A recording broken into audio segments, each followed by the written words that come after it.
Ей было 48, но когда она заходила в комнату, время словно замедляло свой ход. Наталья, подруга моей тещи, женщина, которая одним лишь взглядом могла заставить мужчину забыть собственное имя. В ней не было той кричащей, дешевой красоты, которую сейчас так часто пытаются выдать за эталон. Нет, это была благородная, породистая элегантность, приправленная легким налетом хищной уверенности.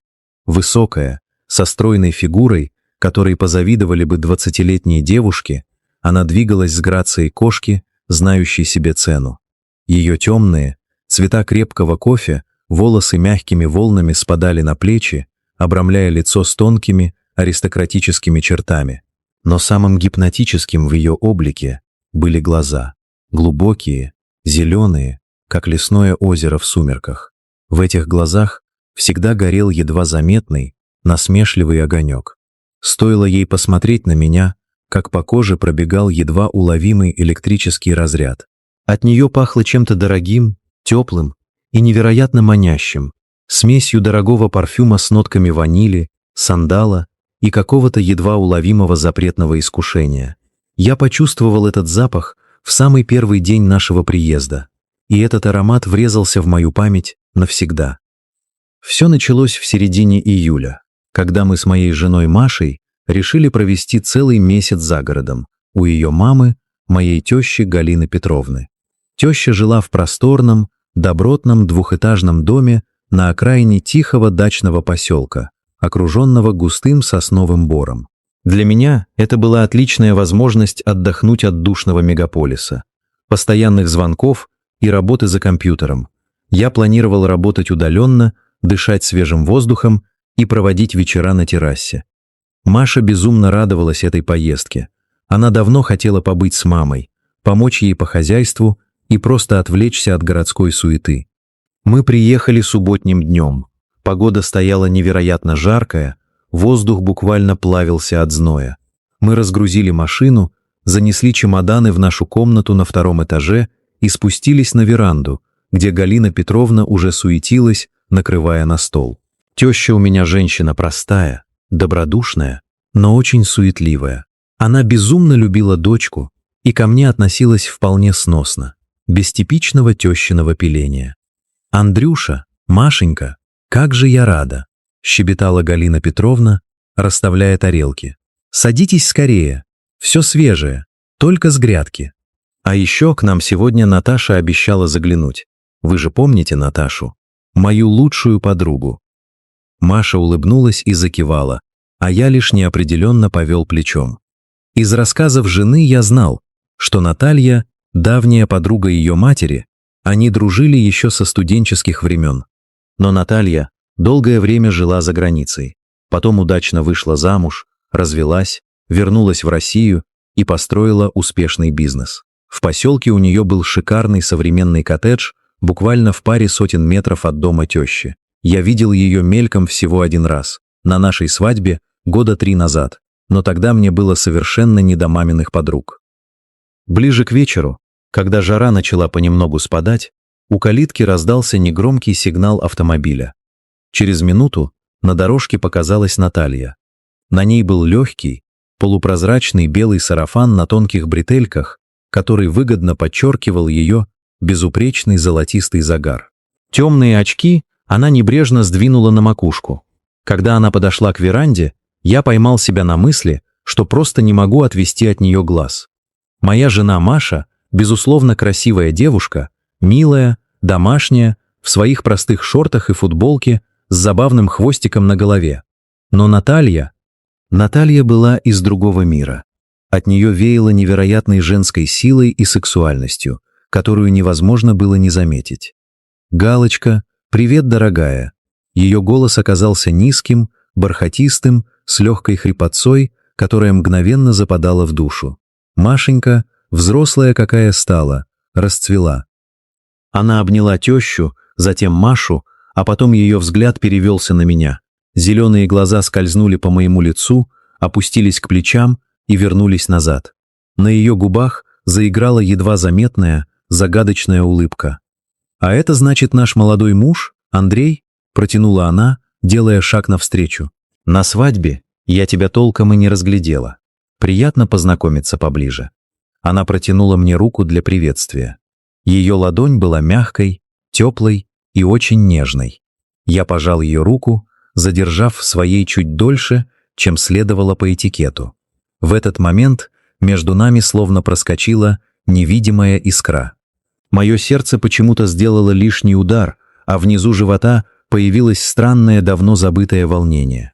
«Взаимно, Наталья», — ответил я, стараясь, чтобы мой голос звучал как можно более спокойно и уверенно. «Ну, раз все в сборе, давайте за стол», — весело скомандовала теща. Вечер прошел за душевными разговорами.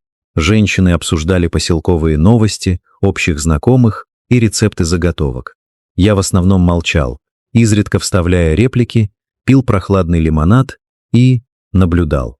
Я наблюдал за Натальей. Каждое ее движение было наполнено скрытым кокетством. То, как она поправляла выбившийся локон волос, как изящно держала бокал с вином, как слегка наклоняла голову, когда слушала собеседника. Но самое интересное было в том, что она тоже наблюдала за мной. Несколько раз за вечер наши взгляды встречались. Она не отводила глаза, как это делают смущенные девушки. Напротив, она смотрела прямо, открыто, с легким вызовом, словно проникая в самые сокровенные мысли. В ее взгляде читался недвусмысленный интерес. В какой-то момент, когда Галина Петровна и Маша ушли на кухню за десертом, мы остались на веранде вдвоем. Воцарилась тишина, нарушаемая лишь стрекотом цикад в траве. Наталья сделала медленный глоток из бокала, повернулась ко мне и, слегка прищурившись, спросила: «И как тебе у нас в глуши, Андрей? Не заскучаешь за целый месяц с 3 женщинами?» «Ну, пока мне все очень нравится», — улыбнулся я. «К тому же компания подобралась отличная. Скучать точно не придется». «Компания — это хорошо», — тихо произнесла она, опустив взгляд на мои губы, а затем снова подняв его к глазам. «Главное, чтобы тебе не захотелось сбежать обратно в свой шумный город. Тут, знаешь ли, тишина обманчива. Иногда под этой спокойной гладью скрываются такие омуты». Ее голос звучал тихо, почти шепотом, и в нем слышался явный скрытый подтекст. Мое дыхание перехватило. Я почувствовал, как к лицу приливает жар. «Я умею плавать, Наталья». «Омуты меня не пугают», — ответил я, принимая ее правила игры. Она тихо, бархатисто рассмеялась. Этот смех отозвался дрожью где-то глубоко внутри меня. Вот как. Это радует. Мужчина должен быть смелым. В этот момент вернулись Маша и Галина Петровна, неся чай и пирог. Разговор переключился на бытовые темы, но атмосфера между мной и Натальей изменилась безвозвратно. Между нами возникло негласное соглашение, тайное знание, о котором не подозревали ни моя жена, ни теща. Наталья пробыла у нас допоздна. Когда она уходила, на улице уже окончательно стемнело. Провожать ее вышли все вместе к калитке. Прощаясь, она снова пожала мне руку, но на этот раз ее указательный палец едва заметно провел по моей ладони. Это было настолько быстро и скрытно, что никто ничего не заметил, но меня буквально прошиб холодный пот. «Заходите в гости, соседи», — улыбнулась Наталья, глядя на нас с Машей, но ее глаза в этот момент смотрели только на меня. Мой дом всегда открыт для хороших людей. Ночью я долго не мог уснуть. Рядом тихо и мирно посапывала Маша, обняв меня за плечо. Я смотрел в темный потолок, слушал шум ветра в кронах сосен за окном, а перед глазами стоял образ Натальи. Ее полупрозрачный белый сарафан, ее зеленые, манящие глаза и то, как ее палец коснулся моей ладони. Я чувствовал себя предателем по отношению к жене, которую действительно любил, но в то же время во мне проснулся дикий, первобытный азарт. Запретный плод всегда сладок, и этот плод висел так близко, что отказаться от соблазна казалось невозможным. Я понимал, что этот месяц перевернет мою жизнь, но тогда я еще даже не догадывался, насколько далеко все зайдет. Прошло 3 дня, но ощущение того мимолетного прикосновения Натальи у калитки не покидало меня ни на минуту. Я пытался погрузиться в работу, подолгу сидел за ноутбуком на веранде, но строчки кода и рабочие чаты расплывались перед глазами. Вместо этого я постоянно ловил себя на том, что прислушиваюсь к каждому шороху за забором и бросаю взгляды на дорогу, ведущую к ее дому. Моя жена Маша ничего не замечала. Она была полностью поглощена общением с матерью. Они вместе занимались садом, обсуждали какие-то семейные дела, готовили обеды и выглядели абсолютно счастливыми. Я же чувствовал себя заговорщиком, который несет в кармане заряженную бомбу и боится взлететь на воздух от любого неосторожного движения. На 4-й день нашего пребывания в поселке погода окончательно разбушевалась. Жара стояла просто невыносимая, за 35 градусов в тени. Воздух казался густым, как сироп, и даже сосновый бор не приносил привычной прохлады. За завтраком Галина Петровна, обмахиваясь веером, объявила: «Все, больше не могу. Машенька, нам нужно срочно поехать в город, в торговый центр. Во-первых, кондиционеры там работают, а во-вторых, мне нужно забрать тот садовый гарнитур, который я заказывала, и еще кое-какие документы оформить. Андрюша, ты как, с нами?» Я изобразил на лице крайнюю степень сожаления и покачал головой, указав на открытый ноутбук. «Девочки, с удовольствием бы, но у меня сегодня важный созвон с заказчиком, а потом нужно сдать крупный проект. Если я сейчас уеду, то завалю все сроки. Вы поезжайте, а я тут в теньке поработаю». «Ну вот, вечно ты в своих компьютерах», — беззлобно поворчала теща, но настаивать не стала. Маша подошла ко мне, нежно поцеловала в щеку и прошептала: «Не скучай тут без нас, мой труженик. Мы постараемся обернуться побыстрее, но, скорее всего, вернемся только к вечеру. Дороги могут быть забиты». Я обнял ее, чувствуя очередной укол совести. Жена у меня была золотая, добрая, доверчивая, любящая. Но это странное, темное притяжение к 48-летней подруге ее матери уже пустило корни в моей голове, и эти корни крепли с каждым часом. Примерно в 11 часов утра старенькая иномарка тещи выехала за ворота и скрылась в облаке пыли. На дачном участке воцарилась абсолютная звенящая тишина. Слышно было только, как лениво жужжат шмели над клумбами, да где-то в вышине шумят верхушки вековых сосен. Я вздохнул с облегчением, закрыл ноутбук и откинулся на спинку кресла. Работать в такую жару все равно было невозможно. Я снял футболку, оставшись в одних легких шортах, и решил сходить к колодцу, чтобы умыться ледяной водой. Только я подошел к колодцу и набрал ведро, как за спиной раздался негромкий, бархатистый голос, от которого у меня перехватило дыхание. «Бог в помощь, сосед! Не слишком ли жарко для тяжелой работы?» Я резко обернулся. У калитки стояла Наталья.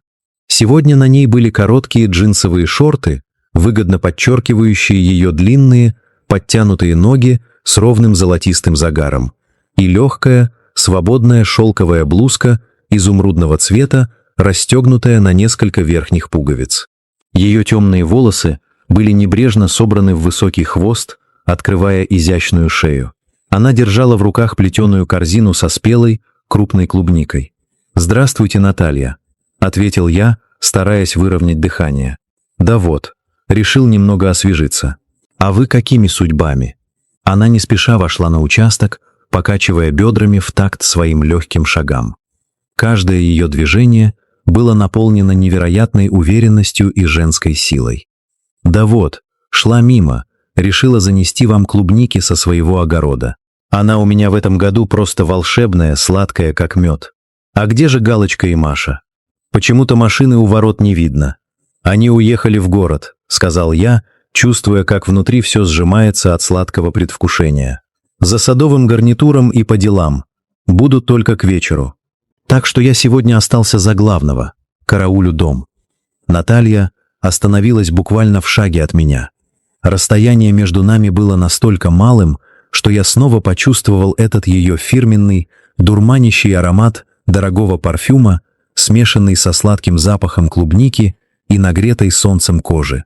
Она посмотрела на мою обнаженную грудь, ее взгляд медленно скользнул по моим плечам, задерживаясь на прессе, а затем вернулся к моим глазам. В ее зеленых омутах вспыхнул тот самый насмешливый, хищный огонек. «О, так ты, значит, совсем один?» — протянула она, и ее голос стал еще более низким и интимным. «Бедный мальчик, оставили тебя на растерзание этой невыносимой жаре. И как тебе работается в одиночестве?» «Плохо работается», — честно признался я, не в силах отвести взгляд от ее полуоткрытых губ. Мысли постоянно куда-то улетают, не получается сосредоточиться. «Понимаю тебя». Наталья сделала еще полшага вперед. Теперь я мог разглядеть крошечную родинку на ее шее и то, как быстро бьется жилка у нее на ключице. В такую погоду вредно работать. Нужно уметь отдыхать. Знаешь, у меня дома работает кондиционер. Там прохладно и очень уютно. А еще у меня в холодильнике стоит бутылка потрясающего ледяного белого вина. И мне, признаться, ужасно скучно пить его в одиночестве. Не хочешь составить мне компанию, поможешь мне донести эту корзину?» Это было прямое предложение. Завуалированное, но абсолютно понятное. Мой разум кричал мне: «Остановись, что ты делаешь? Это подруга твоей тещи, у тебя есть жена». Но тело и первобытные инстинкты напрочь заглушали этот голос разума.